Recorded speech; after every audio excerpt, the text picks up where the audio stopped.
Thompson River population is only southern group considered stable, says Committee on Endangered Wildlife.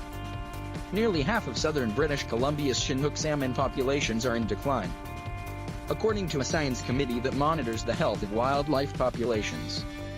The Committee on the Status of Endangered Wildlife in Canada COSWIC reported Monday that of 16 chinook populations studied, 8 are endangered, 4 are threatened and 1 is considered of special concern.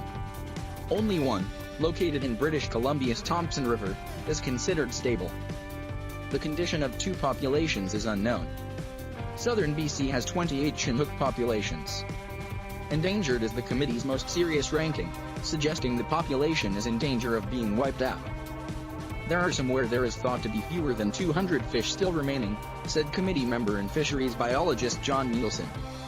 At that level, there would be concern about those stocks. That's why we're sounding the alarm. Chinook salmon are both a major fishery in British Columbia and central to the lives and culture of Indigenous people. Nielsen said the new assessment is the most comprehensive the committee has ever done on the fish, from other studies and general knowledge on the state of salmon and BC. There's a lot of concern, Nielsen said. These are populations that are at the high end of needing some attention. Scientists believe the problem occurs during the part of their lives the salmon spend in the ocean.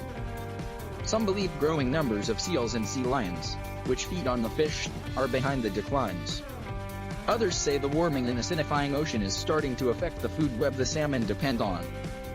It's a complex story, said Nielsen. COSWIC chair and Simon Fraser University fisheries biologist John Reynolds said he was surprised to see just how badly the populations were doing. In general, salmon have been having a struggle lately on the west coast, Reynolds said. Reynolds blamed the decline on climate change, which he said is causing warmer temperatures in the ocean and rivers.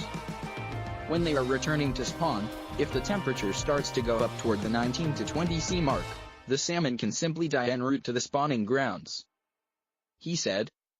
Nielsen said it's time the federal government use its power to protect the fish and its habitat, he added.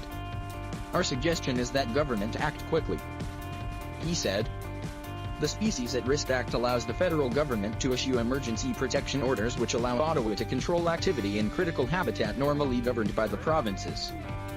The federal government has used the power twice before for the western chorus frog and the sage grouse. Federal Environment Minister Catherine McKenna said she hadn't yet seen the assessment but would follow up on its concerns. We understand that it is critically important to protect and conserve our native wildlife. We need to fulfill our obligations under the Species at Risk Act.